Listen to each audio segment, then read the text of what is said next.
আসসালামু আলাইকুম ওয়া রাহমাতুল্লাহি ওয়া বারাকাতুহু। রোজার সুন্নাত মুস্তাহাব আদব কায়দা, রোজার ফরজ আদব কায়দা। আর মূল পয়েন্ট ছিল দুটি। একটি হচ্ছে আল্লাহ রাব্বুল আলামিন যা কিছু আদেশ করেছেন ফরজ ওয়াজিব হিসাবে করতেই হবে, তা পুরোপুরি পালন করা, আদায় করা। আর আরেকটি হচ্ছে যা কিছু আল্লাহ হারাম করেছেন, নিষেধ করেছেন, তা থেকে পুরোপুরি বেঁচে থাকা। আল্লাহ যা করতে বলেছেন আর তা করা আবশ্যক, ফরজ, সেগুলি অবশ্যই করা। যেহেতু আপনি রোজা রাখছেন, শুধু রোজা রাখবেন আর বাকি আল্লাহর আদেশ পালন করবেন না, এমনটা চলবে না। তাহলে আপনার এই রোজাতে কাজ হবে না, রোজা রেখে লাভ হবে না। রোজা যখন রাখছেন, আল্লাহ যা হারাম করেছেন আরও মানব জীবনে, সবই কিন্তু হালাল। হারাম কিন্তু হাতে গোনা কয়টা, চিন্তা করে দেখলে। যারা ইসলাম পালন করে মনে করে যে সব এটা জায়েজ না জায়েজ, না জায়েজ, এটা চলবে না, এটা চলবে না, মনে হচ্ছে অনেক, তাই না?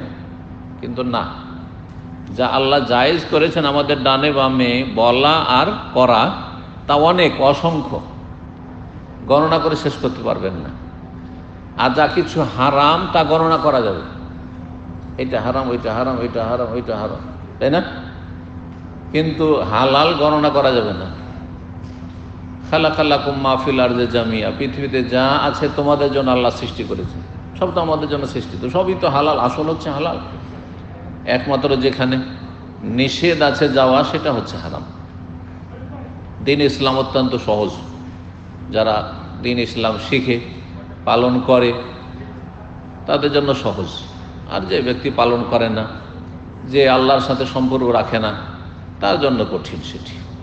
ওয়া ইন্নাহা লাকাবীরাতুন ইল্লা আলাল খাশিঈন, আল্লাহ বলছেন 5 ওয়াক্ত নামাজ সম্পর্কে যে সেটি যারা বিনয়ী, আল্লাহর ভয়ে ভীত, আল্লাহর আযাবের ভয়, আল্লাহর পকড়ার ভয় আছে, তাদের জন্য খুব সহজ। ওয়া ইন্নাহা লাকাবীরা, কার জন্য ভারী? যারা আল্লাহর ভয় রাখে না, যাদের কবরের আযাব, জাহান্নামের আযাব বলে ভয় নেই, তারা জান্নাতে যেতে পারলো না পারলো এইসব মাথার ব্যথা নেই তাদের। যারা শুধু দুনিয়ার এই কয়েকদিন বেঁচে আছে পেট পূজা করে, তাদের জন্য নামাজ ভারী। বাকি যারা চিরস্থায়ী জগতে, যেখানে চিরকাল থাকতে হবে, সেখানে সুখে থাকতে চায়, তাদের জন্য সালাত সহজ, একটা পয়সাও লাগে না। হ্যাঁ, কঠিন না, হাড় ভাঙা পরিশ্রমও লাগে না। যেমন হজে গিয়ে পরিশ্রম করতে হয়, উমরাতেও কঠিন পরিশ্রম করতে হয়। এখান থেকে কত কষ্ট করে যাচ্ছেন আপনি।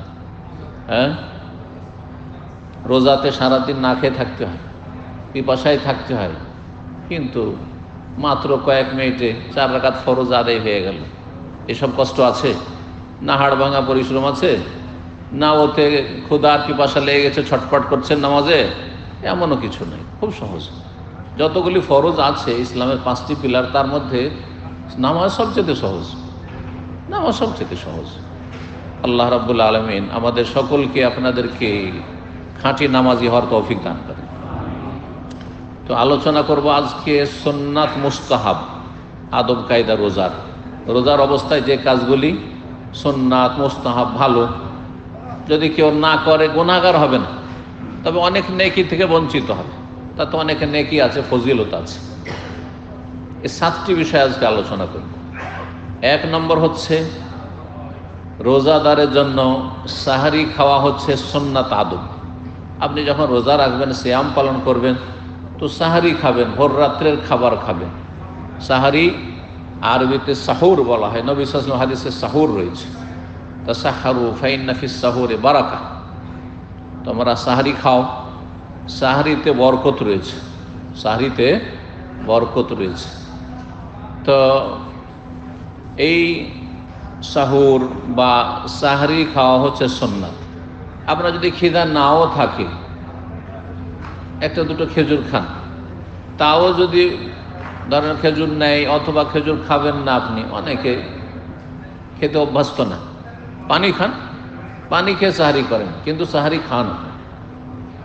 সাহারি খাওয়া হচ্ছে সুন্নাত, রোজার আদব। তাহলে সাহারি খাওয়া ওয়াজিব না, নিয়ত গোটা মাসের হয়ে গেছে, গোটা মাসের নিয়ত হয়ে গেছে যে রমজান চলছে, আমি একজন মুসলিম, গোটা মাসের রোজাগুলি আমি রাখবো, তাই না? সুতরাং এসা পড়ে তারাই পড়ে ঘুমিয়ে গেলেন, আপনার নিয়ত আছে। ভোর রাত্রে উঠে নিয়ত করতে হবে জরুরি নয়, প্রতিদিন নিয়ত নবায়ন করতে হবে এটা জরুরি না। প্রতিদিন নিয়তের নবায়ন করলে মুস্তাহাব, ভালো। কিন্তু আপনার একবার যে নিয়ত হয়ে গেছে, যেমনই রমজানের চাঁদ উঠেছে, এই নিয়তি আপনার জন্য গোটা মাসের জন্য যথেষ্ট। এই বিষয়টি জেনে নেওয়া অত্যন্ত জরুরি, কারণ অনেকেই ধরেন ঘুমিয়ে গেছেন আর ফজর পর্যন্ত জাগতে পারেননি, ফজর হয়ে গেছে বা ফরসাই হয়ে গেছে, ফজরও পার হয়ে গেছে, হয়তো অনিচ্ছাকৃত হয়ে গেছে। এবার ভাবছে আমি তো নিয়তই করিনি, তা আমার রোজা হবে কি হবে না। আবার অনেকেই সাহারি যে সুন্নাত এটাও জানে, সাহারি খাইনি তো রোজা কি আর হবে, কিছুই তো খাইনি। আরে কিছু খান না খান, আপনার নিয়ত থাকলেই হবে। ফরজ রোজার জন্য রাত থেকেই অলরেডি নিয়ত থাকতে হবে, ফজর আগে নিয়ত হইতে হবে, ফজর আগে নিয়ত হইতে হবে। আর সে নিয়তটা যেমন বললাম, আগে থেকে যদি জানা থাকে যে রমজান এটি, তাহলে এই এক নিয়তই যথেষ্ট। প্রতি রাতে নিয়ত করেন, ভালো, না করেন। আর নিয়ত করা মানে কি? নিয়ত করা মানে এখানে না এখানে? কে এখানে বলছে? যারা হাত তুলুক, যে নিয়ত এখানে করতে হবে, ওরা হাত তুলুক। আপনাদের মধ্যে অনেকে আছে কিন্তু হাত তুলবেন না এখন। হ্যাঁ হ্যাঁ, নিয়ত এখানে করেন না এখানে করেন আপনারা? আচ্ছা, যারা এখানে করেন ওরা হাত তুলেন। মাশাআল্লাহ, প্রায় উঠেছে, কিন্তু কিছু হাত উঠেনি। তার মানে অনেকে আছেন যারা এইখানে নিয়ত করেন। দেখেন, এখানে নিয়ত করা হয়, অন্তর থেকে করা হয়, আর জবান থেকে করা হয় না। কথা করে না, কথা বলে। তাহলে জবান থেকে যারা নিয়ত করে, তো এটা নিয়ত করা, নিয়ত বলা, নিয়ত পড়া। নিয়ত কি করা? পড়া বা পাঠ করা। তো নিয়ত পাঠ যারা করেন তারা ভুল করেন, আর নিয়ত যারা করেন এখানে তারা ওয়াজিব ফরজ কাজ করেন। এটা জরুরি, সব আমলের জন্য নিয়ত জরুরি, কিন্তু নিয়ত হবে কলবে। নিয়তের সম্পর্ক কোথায়? কলবে। আপনারা কি নিয়ত করে এখানে এসেছেন? ইফতারির নিয়ত করে আসেননি? আর একটু অ্যাডভান্স আগে ভাগে এসেছেন যে ইফতারের আগে কিছু দিনের কথাও শুনবো, এই নিয়ত নিয়ে আসেননি? এইখানে নিয়ত করেছেন না এখানে? এখানে। তো এটা হচ্ছে রোজার নিয়ত, এটা হচ্ছে নামাজের নিয়ত, এটা হচ্ছে সব কিছুর নিয়ত, এটা হচ্ছে কলিমা পড়ার নিয়ত, সব কিছুর ফরজ নফল সবের নিয়ত এইখানে। নিয়ত মানে অন্তরের সংকল্প, নিয়ত মানে অন্তরের ইচ্ছা। কিন্তু আমরা এমন সমাজে বসবাস করি যেই সমাজে বেদাতি মোল্লার ছড়াছড়ি ধর্মের না বিভ্রান্ত করেছে। নিয়তটা পড়ে নিন। আর পড়বেন কেন? নবী পড়েননি সাল্লাল্লাহু আলাইহি সাল্লাম, জীবনও একবারও পড়েননি নবী সাল্লাল্লাহু আলাইহি সাল্লাম। কোনো একজন সাহাবীও পড়েনি, লক্ষাধিক সাহাবীর। হ্যাঁ, কোনো তাবেঈও পড়েননি। হ্যাঁ, লক্ষ লক্ষ তাবেঈর কেউ পড়েননি। আর এই চার ইমাম আবু হানিফা, শাফি, মালিক, আহমদের কেউ পড়েননি, কেউ তাদের কিতাবে লিখেননি। কেউ বলুক যে আবু হানিফা রাহিমাহুল্লাহ নিয়ত পড়তেন বা তার কিতাবে লিখেছেন, আমি নিয়ত পড়তে লাগবো। যদিও কোনো ইমামের কথা দলিল নাই, তারপরও মানে একটা ডিসকাউন্ট দিয়ে আপনাদেরকে বললাম, কারণ প্রমাণ দিতে পারবেন না। তাহলে আপনি নিজেকে হানাফি বলছেন, শাফি বলছেন, কেউ মালিকি বলছেন, তো হাম্বলি বলছেন, দোহাই দিচ্ছেন ধর্মের, দোহাই দিচ্ছেন ইমামের।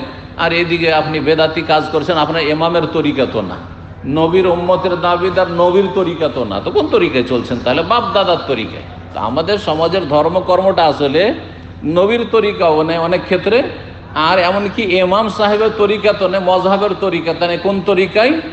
ওই ওয়াজাদানা আলাইহি আবা আনা কাযালিকা ফালুন। মক্কার মুশরিকের এই কথা বলতো যে আমাদের বাপদাদা পূর্বপুরুষরা এমনটাই করেছে, তেমনটাই করব। এইরকম পেয়েছি, বাপদাদাকে যেমন পেয়েছি তেমনই করব। বাপদাদার পাওয়া ধর্মকর্ম, বংশ পরম্পরা যে ধর্ম পেয়েছেন, যে যেখানে গ্রামে বাস করেছেন, শহরে বাস করেছেন, আপনার সমাজে যে প্রচলিত ধর্ম, এই প্রচলিত ধর্ম চলবে না, প্রচলিত ধর্ম চলবে না। কোরআন সুন্নাহ ভিত্তিক চূড়ান্ত দিন, চূড়ান্ত ফয়সালা যে আল্লাহ দিয়েছেন তার রাসূল সাল্লাল্লাহু আলাইহি ওয়াসাল্লাম, সেই দিন পালন করতে হবে। নিয়ত ফরজ রোজার ক্ষেত্রে থাকতেই হবে রাত থেকেই, আর সেটা মাসের শুরুতে হইলেই চলে, যেমনটা বললাম, এতটাই যথেষ্ট। আর প্রতিদিনে নবায়ন, প্রতি রাতে যদি নবায়ন করেন তো ভালো কথা। খেতে উঠলেই, সাহারি করতে উঠলেই বা তারাবি পড়লেই তো নিয়ত আছে যে রোজা আছে, বুঝলে তো তারাবি পড়ছি, তাই না? নফল রোজার নিয়ত দিনেও হইতে পারে, নফল রোজার নিয়ত দিনে হইতে পারে, কিন্তু ফরজ রোজার নিয়ত আগে থেকে থাকতে হবে। সকাল হয়ে গেছে, আগে থেকে জানতেন না যে রমজান শুরু হয়েছে কিনা, আর ফজর হওয়ার পরে আপনি জানতে পারছেন যে চাঁদ তো হয়েছে। অনেক সময় গ্রামে এরকমটা হয়, খবর পাই না। তারপরে নিয়ত করলেও সেই দিনে রোজা হবে না, সেই দিনে রোজা কাজা করতে হবে পরে, রমজান পার হওয়ার পরে। আলোচনার বিষয়বস্তু সুন্নতি আদব, 1 নম্বরে হচ্ছে সাহরি খাওয়া। রোজার জন্য কি করা? সাহরি খাওয়া জরুরি নয়, গুনাহ হবে না, কিন্তু সাহরি খেলে নেকি পাবেন।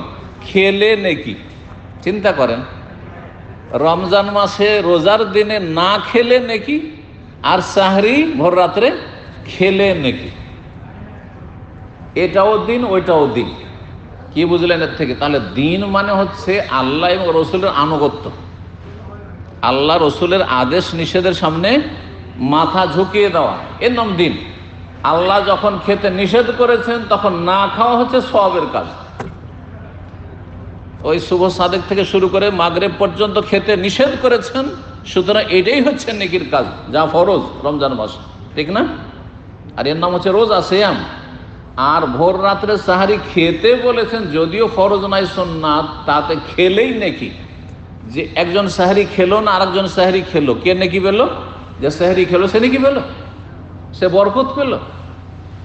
তাহলে বোঝা গেল যে দিন ইসলাম মানুষের যুক্তি দিয়ে চলে না, আর খেয়াল খুশি চলে না, মানুষের মেজাজ মোতাবেক চলে না।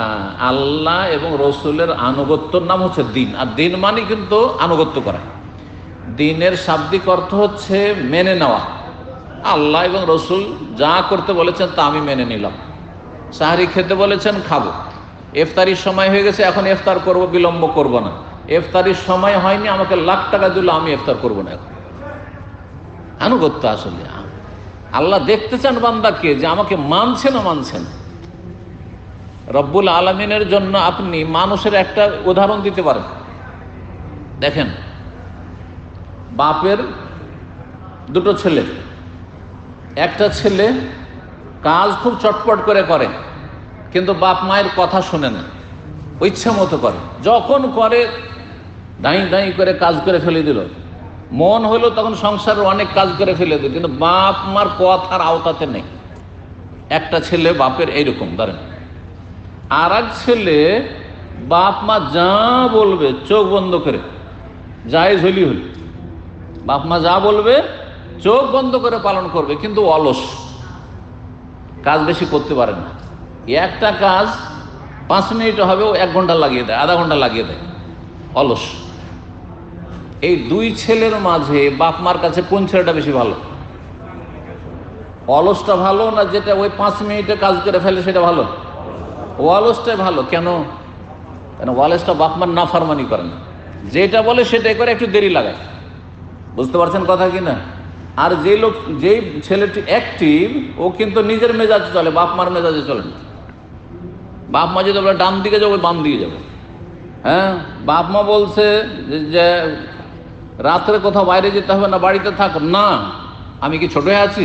আমার মর্জি। আজকালকার ছেলেপিলে ওরকম করছে, কিন্তু আজকালকার ছেলে একটু সিয়ানা সাবালক হলে মনে করে এখন সাবালক হয়ে গেছে, এখন কেন আমাদেরকে বাপ মা কন্ট্রোল করবে? না, এটা নাফরমানি, আপনার অন্যায় কাজ। আপনার মায়া আছে, আপনার ক্ষতি না হয়ে যায়।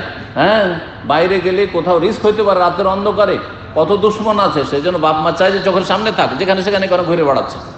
কিন্তু অনেক ছেলেরা এরকম অবাধ্য, নিজের খেয়াল খুশি চলে, যতই অ্যাক্টিভ হোক না কেন, আর যতই সংসারে কর্মঠ হোক না কেন, কিন্তু অবাধ্যকে কেউ পছন্দ করে না। দিন হচ্ছে আল্লাহর আনুগত্যের নাম, আল্লাহর সামনে মাথা ঝুঁকিয়ে দেওয়ার নাম। এই জন্য কোরআন আল্লাহ শিখেছেন, ওয়াকালু সামি'না ওয়া আতা'না গুফরানাকা রব্বানা ওয়া ইলাইকাল মাসির। সামি'না, আল্লাহ তোমার কথা শুনলাম, ওয়া আতা'না, মেনে নিলাম, তোমার কথা শুনলাম এবং মেনে নিলাম। জি। সাহারি খাওয়া, সাহারি খাওয়া তো বরকত রয়েছে, তার সাহারু ফাইন্না ফি সাহুরি বারাকা। তোমরা সাহারি খাও, সাহারিতে কি রয়েছে? বরকত রয়েছে। নবী সাল্লাল্লাহু আলাইহি ওয়াসাল্লাম বলেছেন। কিসের বরকত? 1 নম্বর বরকত হচ্ছে যে নবী সাল্লাল্লাহু আলাইহি ওয়াসাল্লামের সুন্নাত আদায় করলেন।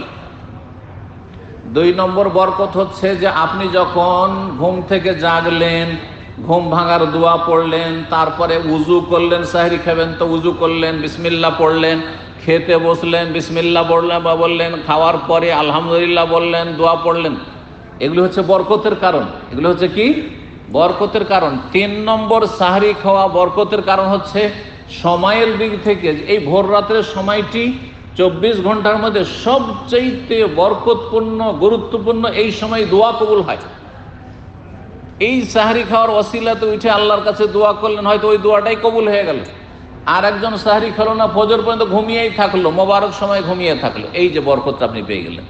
তো বিভিন্ন দিক থেকে সাহারি খাওয়াতে কি রয়েছে? সময়ের দিক থেকে বরকত রয়েছে। ওই সময় উঠলেন, জিকির আজকার করলেন বিভিন্ন, তাতে বরকত রয়েছে। সুন্নতের বাস্তবায়ন করলেন, তাতে বরকত রয়েছে। এই জন্য নবী সাল্লাল্লাহু আলাইহি ওয়াসাল্লামের বুখারী মুসলিম হাদিস, তাসাহারু ফাইন্না ফিস সাহুর বারাকা, তোমরা সাহারি খাও, সাহারিতে বরকত রয়েছে, বহুমুখী বরকত রয়েছে। এছাড়াও আরো অনেক দিক হতে পারে, এগুলো তো ভাষ্যকারদের ব্যাখ্যা যতটা উদ্ঘাটন করতে পেরেছে, কিন্তু আরো আল্লাহর পক্ষ থেকে অনেক বরকতের দিক হতে পারে। সহিহ মুসলিমে আরেকটি হাদিস রয়েছে যেটা প্রমাণ করে যে এই উম্মতের রোজা আর ইহুদি নাসারাদের রোজা, তারাও রোজা রাখতো। মুসা আলাইহিস সালাম উম্মত রোজা রাখতো, ঈসা আলাইহিস সালামের উম্মত রোজা রাখতো, দাউদ আলাইহিস সালাম উম্মত রোজা রাখতো। কিন্তু তাদের রোজা, আহলি কিতাবের রোজার আমাদের রোজায় পার্থক্য হচ্ছে সাহারি খাওয়া। ফাসলো সিয়ামানা, ফাসলো মা বাইনা সিয়ামেনা ওয়া সিয়ামে আহলিল কিতাবে আকালাতুস সাহুর। নবী সাল্লাল্লাহু আলাইহি ওয়াসাল্লাম বলছেন যে আমাদের রোজা এবং আহলে কিতাব ইহুদি খ্রিস্টানদের রোজার মাঝে পার্থক্য হচ্ছে সাহারি খাওয়া। এই শরীয়তে আমাদের এই উম্মতের জন্য সাহারি খাওয়া সুন্নাত, সাহারি খেলে নেকি বেশি। আপনি সুন্নত আদায় করলেন, পক্ষান্তরে ইহুদি নাসারাদের সাহারি খাওয়া নিষেধ ছিল।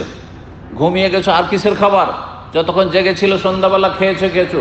এর আগে আমি আলোচনায় বলেছি কয়েকদিন আগে যে ঘুমিয়ে গেলে খাওয়া দাওয়া সব বন্ধ ছিল, সাহারি খাওয়ার বিধানই ছিল না তাদের কাছে। সুতরাং ইহুদি নাসারাদের সাথে পার্থক্যের জন্য সাহারি সামান্য হলেও খাবেন, এটি হচ্ছে প্রথম সুন্নতি আদব। 2 নম্বর আদব হচ্ছে সাহারি খাবেন একটু লেট করে, তাড়াতাড়ি করে নিন।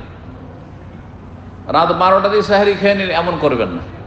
যদিও জায়েজ, কেউ যদি মনে করে রাত 11টা ঘুমিয়ে যাবো আর আমি ফজরে উঠবো, এখনই সাহারি খেয়ে নিলাম, জায়েজ। কিন্তু উত্তম হচ্ছে যত দেরি করে খাবেন তত উত্তম। জি, কারণ আপনার জন্য, আমার জন্য। কারণ রাত 12টা 11টা 12টা খেলে ফজর হইতে হইতে সব হজম হয়ে গেছে, তাই না? আর ওই সন্ধ্যা হইতে হইতে প্রচণ্ড খিদে লেগে যাবে, পানীয় বা সকাল হইতে হইতে আবার পিপাসা লেগে গেছে।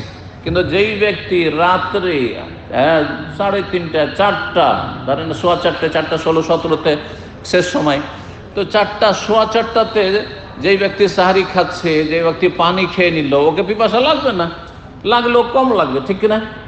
তো আমার আপনার ওপর মায়া করে শরীয়তের বিধান, শরীয়ত আল্লাহর পক্ষ থেকে, আল্লাহ সবচেয়ে বেশি মায়া করেন বান্দার ওপর। যে যত বেশি বিলম্বে সাহারি খাবে সে তত বেশি ফজিলত হাসিল করবে, নেকি পাবে। নবী সাল্লাল্লাহু আলাইহি ওয়াসাল্লাম একবার সাহারি খেলেন, সাহাবী যায়েদ ইবনে সাবিত রাদিয়াল্লাহু সাথে ছিলেন। তো আনাস বিন মালিক জিজ্ঞেস করেছেন যায়েদ বিন সাবিতকে যে আপনারা সাহারি খেয়ে যখন উঠলেন নবী সাল্লাল্লাহু সাথে, তখন কতটা সময় ছিল, কোন সময়টাই সাহারি খেয়েছিলেন? বললেন কাদরু মা ইয়াকরাউর রাজুলু 50 আয়া। যখন আমরা সাহারি সমাপ্ত করলাম সেই সময় থেকে আজান পর্যন্ত যে সময়টা ছিল সেটাতে 50টি আয়াত পড়া যাবে, কোরআনের 50টি আয়াত মোটামুটি পড়া যাবে। তার মানে 10 মিনিট 15 মিনিট। তাহলে আপনি 4টার দিকে খেয়ে নেন, 4:15 যদি শেষ টাইম হয় আমি তো 4টার দিকে খেয়ে নেন, 3:30টায় খেয়ে নেন, 3:45 খান, 3:30 থেকে নিয়ে আপনি 4টা 4:15 পর্যন্ত খাওয়া দাওয়া এর মাঝেই সেরে নেন। কিন্তু একবারে শেষ সময় পর্যন্ত খেতে পারবেন। এই মর্মে আরেকটি হাদিস রয়েছে সহিহ বুখারীতে, নবী সাল্লাল্লাহু আলাইহি ওয়াসাল্লাম ইন্না বেলালান ইউআযযানু বিলাইলিন, বেলাল বেশি রাত থাকতে কিন্তু একটা আজান দেয়। রমজান মাসে 2 আজান হইতো, কিন্তু রমজান মাসে ভোর রাত্রে ফজরের 1 আজান আর ফজরের আগে আর 1 আজান হইতো। ফজরের আজান তো ফজর আজান, আর ফজরের আগে যে আজানটি হইতো সাহারি খাওয়ার আজান, আর সেটি হচ্ছে আপনার তাহাজ্জুদের আজান। যারা তাহাজ্জুদ পড়তে চায় তাহাজ্জুদ পড়বে, আর যারা সাহারি খেতে চায় তাদেরকে সাহারির জন্য জাগানো হবে। এই উদ্দেশ্যে যে আজানটি ছিল, এই আজানের সুন্নতটা কিন্তু আমাদের দেশে নেই, খুব কম পাবেন। সৌদি আরবে আছে, মক্কা মদিনা রাত থেকেছেন, ফজরের সময় 2টা আজান হয় না? এক ফজর আজান, ফজরের জাস্ট 1 ঘন্টা আগে আরেকটি আজান গোটা বছর হয় মক্কা মদিনায়, হারমাইন শরীফে দুটো আজান এইভাবে হয়। তো এই যে রমজান মাসে এত ডাকাডাকি করা, আর রাস্তা রাস্তায় কোনো কোনো এলাকায় ঢোল পিটায়, কোনো কোনো এলাকায় মহল্লা মহল্লায় ডাক দিয়ে বেড়ায়, কোনো এলাকাতে মাইকে চলছে, ওয়াজ চলছে, গজল চলছে, আর সুন্নতি বেদাতি সব কাজ চলছে। এই যে মাইকিং করা, এটা মানুষকে কষ্ট দেওয়া এক নম্বর কথা। অনেক লোক এই সময় ঘুমাতে চায়, আপনি সবার ঘুম ভাঙিয়ে দিচ্ছেন। ওই রাত 2টা 3টা থেকে উঠেন, সাহারি পাক করেন, তো সাহারি খেয়ে নেন। দুটো দিক, ক্ষতির দুটো দিক। একটা হচ্ছে যে মুসলিমদেরকে বা মানুষকে কষ্ট দেওয়া, আর কষ্ট দেওয়া হারাম। 2 নম্বর ক্ষতি হচ্ছে এটি একটি বেদাতি তরিকা। নবী সাল্লাল্লাহু আলাইহি ওয়াসাল্লাম সাহাবায়ে কেরামদের আমল এগুলো ছিল না, যে সাহারি খাওয়ার জন্য জাগো জাগো, উঠো উঠো, সাহারি খেয়ে নাও, এইসব করতে থাকবেন। সুতরাং এটি বেদাতি তরিকা, এটাকে উঠাতে হবে। এটা যারা দায়িত্বশীল, মসজিদের দায়িত্ব রয়েছেন, আলেম সমাজ বিশেষ করে, আর সমাজপতি যারা, তাদের উপর ফরজ এইসব বেদাতগুলি আর এইসব অন্যায়গুলিকে সমাজ থেকে নির্মূল করবে। আল্লাহ তৌফিক দান করবে। 3 নম্বর রোজার আদব হচ্ছে ইফতার করবেন তাড়াতাড়ি করে। ইফতার করবেন তাড়াতাড়ি। তাড়াতাড়ি মানে 1 মিনিট আগে ইফতার করে নেবেন নাকি? যদি কেউ বলে যে 1 মিনিট আগে ইফতার করে, যেটা লিস্টে দেখাচ্ছে তার 1 মিনিট আগে ইফতার করবেন, তো সে জাহেল, সে আলেম না। ভালো করে শুনে রাখেন, যতক্ষণ পর্যন্ত নিশ্চিত না হয়েছেন সূর্য ডুবা, ইফতার করবেন না। কারণ আপনার রোজার হেফাজত করতে হবে। আপনি সন্দেহের উপরে কিসের ভিত্তিতে ইফতার করে দিবেন?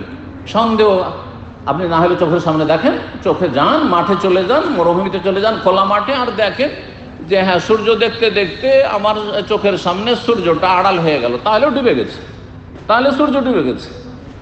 আর আবহাওয়া দফতর যে সূর্য ডুবা ওঠার টাইম টেবিল যে নির্ধারণ করেছে, তাদের বিষয়টি সায়েন্টিফিক, কিন্তু সায়েন্টিফিক বিষয়। আমি এই 2-3 দিন আগে দুবাই ছিলাম। আপনারা জানেন যে 2 দিন আগে দুবাই ছিলাম। দুবাই আমাদের বাংলা ভাষাভাষী বেশ কিছু শিক্ষিত ভাইয়ের আমার সাথে ইফতার করতে গিয়ে বললেন, এই মাসলা যেহেতু জিজ্ঞেস করলেন, তারপরে বললেন যে আমরা কি অ্যাপস ফলো করতে পারবো না আজান ফলো করব। আমি বললাম যে আজানের কোনো মূল্য নাই, কারণ আজান ঠিক টাইমে হইতেও পারে, আবার নাও হইতে পারে। আরে ভাই, আজান যে দিচ্ছে মুয়াজ্জিন, ও যদি ইফতার করে, ধরেন 5 মিনিট ধরে ইফতার করলো, তারপর আজান দিল, তা আপনারা 5 মিনিট অপেক্ষা করে বসে থাকবেন নাকি? তো আজানটা আসলে মূল কথা নাই, মূল কথা হচ্ছে সূর্য ডুবে যাওয়া। সূর্য ডুবে যাওয়াটা আমরা কেমন করে জানবো? যেটা 1 নম্বর তরিকা, সেটা চোখে দেখে জানবো। চোখে যদি আপনি দেখে নেন, আমার কথাও শুনবেন না, কারো কথা শুনবেন না, কারণ আপনার চোখ সবচেয়ে বড় প্রমাণ যে আমি সচক্ষে দেখছি যে সূর্য ডুবে গেল, ব্যাস। এখন শহরে বাস করছি, সব আড় হয়ে আছে, দেখতে পাচ্ছি না সূর্য কখন ডুবছে। তাহলে আমরা আবহাওয়া দফতরের যে গবেষণা, এর ওপর নির্ভর করব। প্রত্যেক শহরের জন্য যে সময় নির্ধারণ করা আছে যে সূর্য ডুবা, এই সম্পর্কে আলোচনা করতে গিয়ে ওই ভাই বললেন যে আমি একদিন আমার অ্যাপস নিয়ে বসলাম, যে এই টাইম টেবিল যে দেওয়া আছে, ধরেন দুবাইয়ের টাইম টেবিল যে সূর্য ডুবে এতটাই, আমি খোলা মাঠে মরুভূমিতে ইফতারি নিয়ে চলে গেলাম, আর তারপরে দেখতে থাকলাম ঠিক সূর্য ডুবছে ওই টাইমে, যেই টাইমে চার্টের লিস্টে বলছে যে ইফতারির টাইম। তাহলে বোঝা গেল যে আবহাওয়া দফতর যেই গবেষণাটা বলছে সেটা বাস্তব, সেটা হচ্ছে বাস্তবসম্মত। সুতরাং তার উপর নির্ভর করবেন, তার 1 মিনিট আগেই ইফতার করে দেবেন, তার আধা মিনিট আগে ইফতার করে দেবেন, এইরকম কথায় কর্ণপাত করবেন না, না হলে গোমরাহ হবেন। আর আপনাদেরকে এইরকম কথা কেউ যদি বলে, সেও গোমরাহ করবে। আল্লাহ হিদায়াত দান করুন, এবং আল্লাহ রাব্বুল আলামিন ভুল ভাল ভ্রান্ত ফতোয়া থেকে বেঁচে থাকার তৌফিক দান করুন। ইফতার তাড়াতাড়ি করবেন মানে নিশ্চিত হওয়ার পর, এজা তাহাক্কাকাল গরুব ওলামারা বলেছেন, যখন নিশ্চিত সূর্য ডুবে গেছে তারপর আর দেরি না। কিন্তু যখন সন্দেহ হচ্ছে, ঘড়িও নেই, আর আকাশ মেঘলা, সূর্যও দেখতে পাচ্ছেন না, তাহলে অপেক্ষা করেন। কারণ 1 ঘন্টা আগেই অন্ধকার হয়ে যায়, আধা ঘন্টা আগে অন্ধকার হয়ে যায়, মেঘলা আকাশ। একটু সতর্কতা অবলম্বন করেন, আর না হলে ঘড়ি ফলো করেন আপনি, যে টাইম জানা আছে যে এতটাই সূর্য ডুববে। নিশ্চিত হইতে হবে এক কথায়, তারপরে দেরি করবেন না। এর ফজিলত রয়েছে, বুখারী মুসলিম হাদিস রয়েছে, লা ইয়াজালুন নাসু বিখাইর, মানব জাতি, মুসলিম জাতি অতদিন কল্যাণে থাকবে, দিন অতদিন বিজয়ী থাকবে। আর এক হাদিসে রয়েছে, মা আজ্জালুল ফিতরা, যতদিন পর্যন্ত ইফতারিতে জলদি করবে নিশ্চিত হওয়ার পরে সূর্য ডুবা। তারপর আর দেরি করবেন না। সতর্কতামূলক 5 মিনিট দেরি। বেদাতিরা আর এক ভুল করে যে সূর্য ডুবে গেছে তারপরে 5 মিনিট লেট করবে। আর কিছু লোকেরা বাড়াবাড়ি করতে গিয়ে বলছে 1 মিনিট 1 মিনিট আগে ইফতার করে দাও। দুটোই কিন্তু বিভ্রান্তি, এটাও গুমরাহি, এটাও গুমরাহি। মাঝখানে হচ্ছে সিরাতে মুস্তাকিম, মাঝখানে হচ্ছে সঠিক কথা। যখন নিশ্চিত হয় সূর্য ডুবে গেছে আর লেট করিয়েন না, ইফতার করে ফেলেন। একটি হাদিসে ইফতারির সাথে সাথে, ইফতারি যে তাড়াতাড়ি করবে, যারা তাড়াতাড়ি করবে তারা কল্যাণের সাথে থাকবে।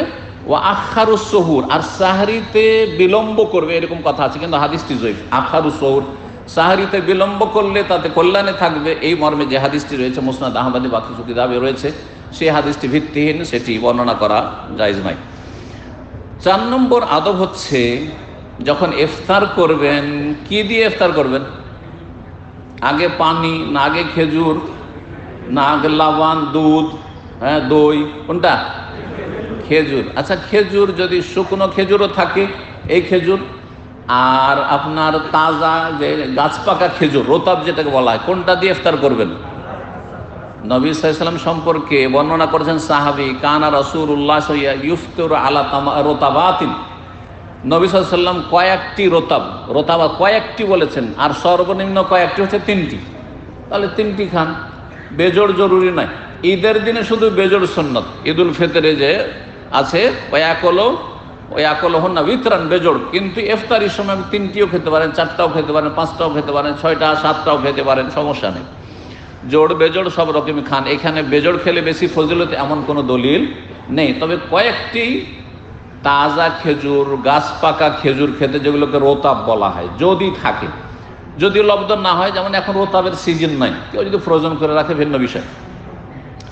যদি রোতাব না থাকে তাহলে ফাতামারাতিন, কয়েকটি শুকনো খেজুর খেয়ে ইফতার করতেন। জি, শুকনো মানে শুকনো, যেগুলো মানে গাছ পাকা নয়, সেটা এরকম রসালো হইতে পারে, আবার শুকনো হইতে পারে, অসুবিধা নেই।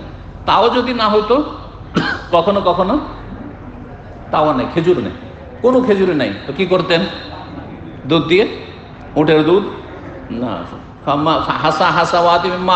কয়েক ঢোক পানি খেয়ে নিতেন, কয়েক ঢোক পানি খেয়ে নিতেন। এখানে একটি গুরুত্বপূর্ণ কথা বলি, আজকাল মহিলাদের, বাংলা ভাষাভাষীরা বিশেষ করে ইফতারিতে যত আইটেম করে, আল্লাহু আকবার, অন্যরাও করে, কিন্তু আমাদের আল্লাহ মুস্তান, ওই একজন মহিলাকে আপনার বাড়ির এতগুলি ইফতারির আইটেম রেডি করতে ও জোহর পর লাগতে হয় মাগরিব পর্যন্ত, না কোরআন তেলাওয়াত, না কোনো জিকির আজকার, না কোনো দোয়া তসবিহ, কোনো সুযোগ নাই। তো এগুলো তো সুন্নতের খেলাফ।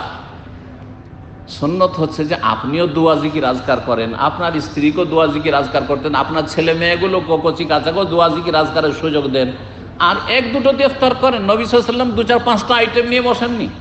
আরে 50 আইটেম তো দূরের কথা, 10 আইটেম তো দূরের কথা, 3-4টা আইটেম নিয়ে বসেননি। ইফতার করেছেন ডাকর আর আপনার গাছ পাকা খেজুর দিয়ে, তাও যদি না হয় এমনি খেজুর দিয়ে, খেজুর শুধু খেজুর, তাও যদি না থাকে শুধু পানি দিয়ে ইফতার করে নিয়ে, তারপরে কিছু খাবার থাকলো, না হলে তখন একটু হালকা রাখেন, মাগরিব পড়ে আসেন, তারপর আস্তে আস্তে খান। একবারই বেশি লোড না দিলে বেশি ভালো। কিন্তু এই মহিলাদের উপর আপনারা বোঝা চাপিয়ে দিচ্ছেন, এর জন্য কিন্তু আল্লাহর কাছে জবাব দিতে হইতে পারে। সতর্ক সাবধান, হালকা করবেন, বেশি আইটেম করতে নিষেধ করবেন, যাতে করে তারা দোয়া জিকির আজকারের সুযোগ পায়, ইবাদত বন্দেগীর সুযোগ পায়। এই হাদিসটি মুসনাদ আহমদ, আবু দাউদ, তিরমিজিতে রয়েছে যে নবী সাল্লাল্লাহু আলাইহি ওয়াসাল্লাম কাঁচা খেজুর খেয়ে ইফতার করতেন, আর তা না হলে শুকনো খেজুর, আর তা না হলে পানি দিয়ে। 5 নম্বর শরীয়তের আদব হচ্ছে যে রোজা অবস্থায় দোয়া কবুল হয়। রোজা অবস্থায় সারাদিন যে কোনো সময় দোয়া কবুল হয়। আর বিশেষ করে যত খিদা লেগে আসছে আর খাবার সামনে আছে, তারপরেও খাচ্ছেন না, আল্লাহর ভয়ে, রোজাটা যাতে কবুল হয়, আল্লাহ অসন্তুষ্ট না হয়ে যান, এখন খেলে তো আল্লাহ নারাজ হয়ে যাবে, আমার ফরজ ছুটে যাবে, এই যে খাবার ঠান্ডা হয়ে যায় তাও খাচ্ছেন না, এই সময় আরও দোয়া কবুলের সম্ভাবনা রয়েছে। সুতরাং যত বেশি সময় যাচ্ছে, রোজার দিনে সন্ধ্যাবেলার দিকে হয়ে আসছে, তত বেশি দোয়া করবেন, এই সময় দোয়া কবুল হয়ে থাকে। আমার মুসনাদ আহমদ হাদিস রয়েছে, সালাসু দাওয়াতিন মুস্তাজাবা, 3 রকমের দোয়া আছে যে দোয়া কবুল হয়, আল্লাহর কাছে খণ্ডন হয় না। এক হচ্ছে দাওয়াতুস সাইব, রোজাদারের দোয়া রোজা অবস্থায় যে কোনো সময়, আর এক হচ্ছে বাপ মায়ের দোয়া, ছেলে মেয়েদের পক্ষে বা বিপক্ষে দোয়া বা বদদোয়া। সুতরাং বাপ মায়ের বদদোয়া নেবেন না, তাদের কষ্ট দিয়ে, অন্যায় করে আর হক নষ্ট করে। আর 3 নম্বর হচ্ছে দাওয়াতুল মজলুম, মজলুম জুলুম করবেন না কারো। মজলুম যদি যার উপর জুলুম করছেন, অত্যাচার করছেন, সে যদি বদদোয়া করে দেয়, আল্লাহর মাঝে আর তার মাঝে কোনো আড় থাকে না, বদদোয়া হয়ে লেগে যাবে আর আপনার দুনিয়া আখিরাত ধ্বংস হয়ে যাবে। অন্য আরেকটি হাদিসে আর একজনের কথা আছে যার দোয়া কবুল হয়। সে কে বলতে পারে? মুসাফিরের দোয়া। মুসাফিরের দোয়া, যখন সফরে থাকবেন দোয়া করুন। অনেকে কিন্তু খেয়াল করেন না, এ ফ্লাইটে যখন দেশে যাচ্ছেন অথবা এই উমরার বাসে চেপেছেন, গোটা রাস্তা চলে গেলেন, একবার হয়তো দোয়া করলেন, অথচ মক্কা গিয়ে অনেক দোয়া করছেন, হারাম শরীফে গিয়ে দোয়া করছেন, মদিনা মসজিদ নববীতে দোয়া করছেন, তাই না? এখানে দাম্মামা মসজিদে দোয়া করছিলেন, কিন্তু রাস্তাতে যে দীর্ঘ সময় 16 ঘন্টা 18 ঘন্টা বাসে থাকলেন, এত সুযোগ ছিল, সারা রাত ধরেন প্রায় জেগেই থাকছেন বাসে, কেন দোয়া করছেন না? এই সময়টা দোয়া কবুলের সময়। বেখেয়াল হয়ে অনেকে কিন্তু থেকে যাচ্ছে আমরা। এগুলি খেয়াল রাখার চেষ্টা করবেন, কখন যে কোনটি দোয়া কবুল হয়ে যায়। রাস্তায় চলতে চলতে এই বাসে বসে আছেন, আল্লাহর কাছে দোয়া করছেন, আল্লাহ আমার পরিবার নিয়ে হজ করার তৌফিক দাও, আমার ছেলে মেয়েকে সৌদি আরব নিয়ে আসে, আল্লাহ এখানে তারাও যেন হজ উমরা করতে পারে আমার মতো, এই আল্লাহ আমার রুজিতে বরকত দাও, আল্লাহ আমাকে সুস্থ রাখো। কত দোয়া করলেন দুনিয়া আখিরাত, আল্লাহ আমাকে জান্নাত দাও, জাহান্নামের আযাব থেকে রক্ষা করো, দোয়া কবুল হয়ে গেল। সফরে, যে কোনো সফরে একটু খেয়াল রাখবেন এবং দোয়া করবেন, ভালো কাজে লাগাবেন সফরকে, আল্লাহ তৌফিক দান করুন। 6 নম্বর যে বিষয়টি, কিসের বিষয়? রোজার মুস্তাহাব, সুন্নাত, আদব। রোজা অবস্থায় বেশি বেশি কোরআন তেলাওয়াত করবেন, রোজা অবস্থায় বেশি বেশি আল্লাহর সুন্নতি জিকির আজকার করবেন। আল্লাহর জিকির আর সুন্নতি কেন বললাম? কারণ আমাদের দেশে একদল হয় জিকির করেই না, আর একদল করলে বেদাতি জিকির করে। সুন্নতি জিকিরওয়ালা লোক পাওয়াই মুশকিল। এই কথা আমি এজন্য বলছি, এটা তিক্ত অভিজ্ঞতাতে বলছি। যারা সহি আকীদার দাবিদার, সারাদিন চলে গেল, একবারও সুবহানাল্লাহ, আলহামদুলিল্লাহ, লা ইলাহা ইল্লাল্লাহ, আল্লাহু আকবার, আস্তাগফিরুল্লাহ করেই না হয়তো, হ্যাঁ। আর যারা বেদাতি, তাদের জিকির তো সুন্নতি জিকির জীবনে শুনবেন না। যদি জিকির করে লা ইলাহা ইল্লাল্লাহ মুহাম্মাদুর রাসূলুল্লাহ, ও লা ইলাহা ইল্লাল্লাহর জিকির আর মুহাম্মাদুর রাসূলুল্লাহর জিকির, তো রাসূলের জিকির না আল্লাহর জিকির? তাহলে মুহাম্মাদুর রাসূলের জিকির চলবে? আমাদের দেশে যে সুর করে জিকির করানো হয় লা ইলাহা ইল্লাল্লাহ মুহাম্মাদুর রাসূলুল্লাহ, মুহাম্মাদুর রাসূলের জিকির তো জায়েজ না। এ কলমা পড়েন আপনি, কিন্তু জিকির মানে তো স্মরণ করা, আল্লাহকে স্মরণ করো, ইযকুরুল্লাহ ফাযকুরুনি, আমাকে স্মরণ করো। সুতরাং একটা বেদাতি জিকির। আর বেদাতি জিকির হচ্ছে সুন্নতি জিকির লা ইলাহা ইল্লাল্লাহ, আর বেদাতি জিকির হচ্ছে ইল্লাল্লাহ ইল্লাল্লাহ ইল্লাল্লাহ। আছে না নেই? যারা জিকির পার্টি ও ইল্লাল্লাহ পার্টি, আর না হলে আরো শর্টকাট আল্লাহু আল্লাহু আল্লাহু। বেদাতি কোনো নেকি পাবে না, গোনা, জাহান্নামে যাওয়ার কারণ। আরো শর্টকাট বলছে, আরো বেশি ফানাফিল্লা হয়ে গেছি, হু হু, মানে আল্লাহর শেষটা শুধু ও হু, হোয়া, হোয়ার জিকির, হ্যাঁ, আর নাউনের জিকির না, প্রোনাউন যেটাকে বলা হচ্ছে, হ্যাঁ, তিনি সে, এই হোয়াকে হু হু হু হু হাক হু, এই যে সবগুলি বেদাতি জিকির। কথা বোঝা গেছে? তারপর আবার 6 লতিফার জিকির, আমাদের চিল্লা দেওয়া ভাইদের কিতাবে শেখানো হয়েছে, 6 লতিফার জিকির শেখানো হয়েছে। আবার এই পীরদের কিতাবে ফাঁস আনফাসের জিকির শেখানো হয়েছে। আর কত রকমের জিকির আছে।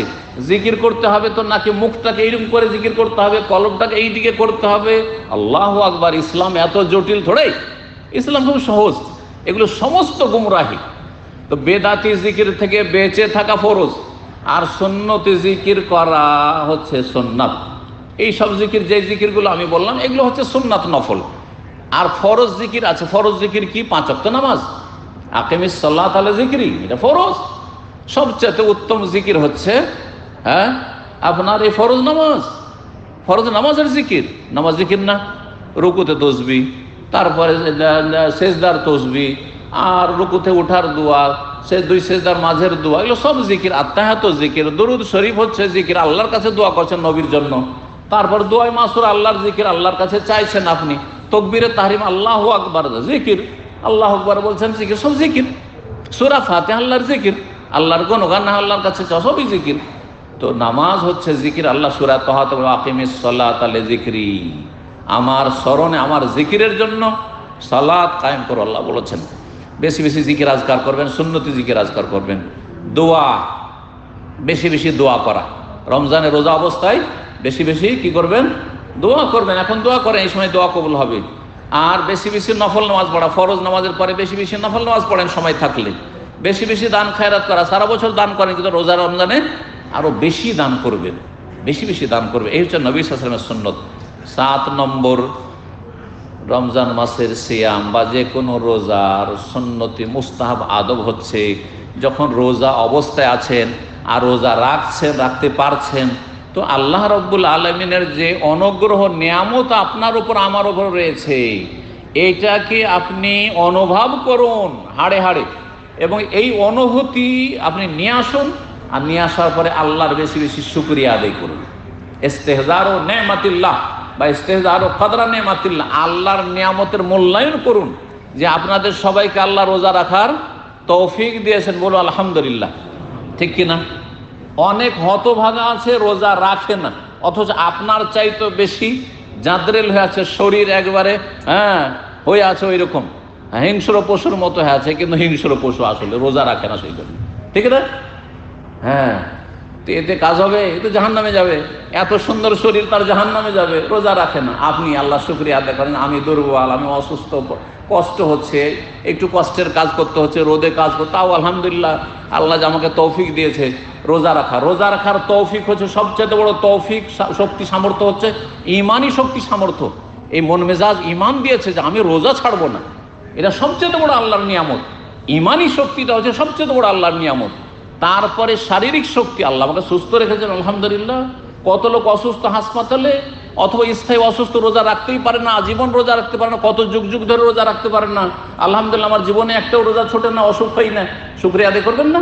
আল্লাহ শুকরিয়া, এই নিয়ামতগুলোর মূল্যায়ন করুন আল্লাহ রাব্বুল আলামিনের। কত লোক আছে যারা মারা গেছে, দুনিয়া থেকে চলে গেছে, আল্লাহ বাঁচিয়ে রেখেছেন।